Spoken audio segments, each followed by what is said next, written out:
Hello and welcome to the War Report with Luke McBride. Today I'm going to be talking about the upcoming fight this weekend between Josh the Tartan Tornado Taylor and Jack El Gato Catterall. Now, it kind of goes without saying really what happened in the first fight. It was honestly one of the most controversial fights I can remember in the UK in a long time, like the last decade really, to be honest. And I mean, it's worthy of its status, really. I mean, I do think it's actually not as one-sided of a fight as some people like to make out, but for sure, Catterall won the fight. There's no question about it. He definitely, like, I mean, the first half of the fight in particular, first 8 rounds or so, you could make a case that Catterall won every round, to be honest, with a knockdown in there as well. Um, and yeah, it was pretty clear Catterall should have won. It would have made him an undisputed champion as well. Let's not forget. So, pretty big deal, to be honest. Um, But yeah, regardless, this is a new fight, so let's talk about what's going on. So the things that I saw really in the first fight, I think it was pretty clear that Catterall has a sort of speed advantage over Taylor. He seemed to. I mean, the biggest factor really was that Taylor just wasn't really able to establish his range at all. It seemed like he was kind of charging in, trying to make it an inside fight, but then also didn't really, wasn't really able to get any traction when he made it too close of a fight. Whereas Catterall just seemed to always be the right sort of distance away from Taylor, always able to sort of catch him with a nice clean shot.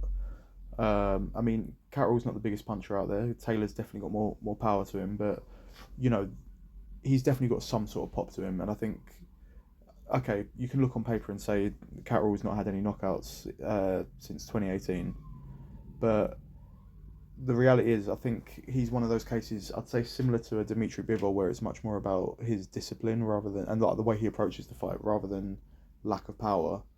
I think if he really was to step his foot on the gas, he's capable of producing a knockout. But regardless of that, I think the way that I see this fight playing out, to be honest, I think the the biggest factor that I saw between them was, like I say, that speed difference. And since that fight, all that's happened is Catterall's been okay. He had a year off, but then after that, he's been pretty active. Really, this will be his third fight in the space of 12 months. He's been active. He's younger. He's fresher. He hasn't really been in any sort of any wars or anything like that. He's had the two fights since then against Foley and Linares. They're both like neither of them are world beaters at this point in their careers, but they're both decent enough opponents to keep yourself busy. They're not the worst sort of people to be doing that against. Taylor, by contrast, has had one fight since the Catterall fight, and that was against Teofimo Lopez, and he took a lot of damage in that fight.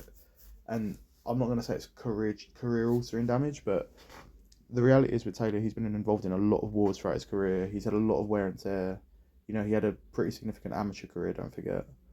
And then you stack up the fights that he's had with Prograis, with Teofimo Lopez. I mean, even in the Catterall fight, like I say, Catterall not being known for his power, he still did a pretty decent amount of damage to Taylor that fight.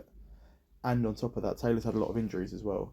And I mean, the reason this fight's been delayed, for example, from I think it was meant to be in April originally.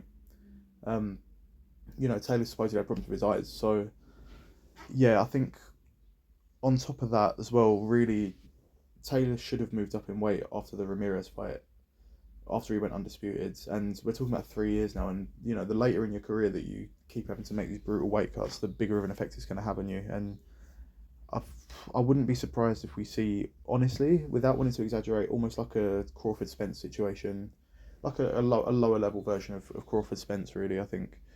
I'm not entirely convinced that Catterall's actually going to get the stoppage because, like I say, he's not that type of fighter, and Taylor, to his credit, is incredibly tough.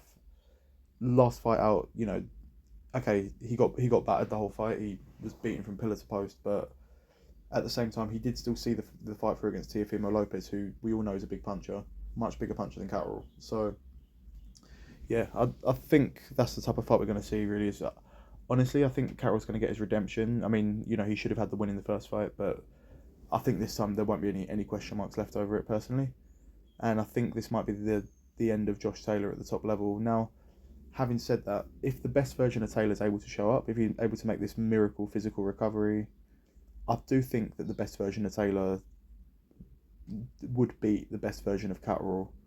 And the one slight factor that makes this any sort of debate to me in my head, really, is if you watch the first fight back, which I wouldn't recommend because it was fucking abysmal to watch. You know, like I say, the first 8 rounds or so, Taylor couldn't really figure out Catterall. He couldn't get past the Chorley shell, but um, after that, the last sort of the back end of the fight, don't get me wrong, it wasn't exactly like one-way traffic from Taylor, but he did seem to actually sort of figure out Catterall, and maybe sort of, he wasn't really finding him as tricky of an opponent. Now that might be down to Catterall sort of gassing out a little bit, but yeah, I think that's the only possibility, is that Taylor has actually downloaded the data that he needs to and can turn it around. But the way I see it going, honestly, is the opposite way, and a more extreme version of the first fight where Catterall just picks him apart and is too fast and just too much of a physical advantage in terms of his athleticism and speed. So yeah, let me know what you guys think, and we'll see you on the other side.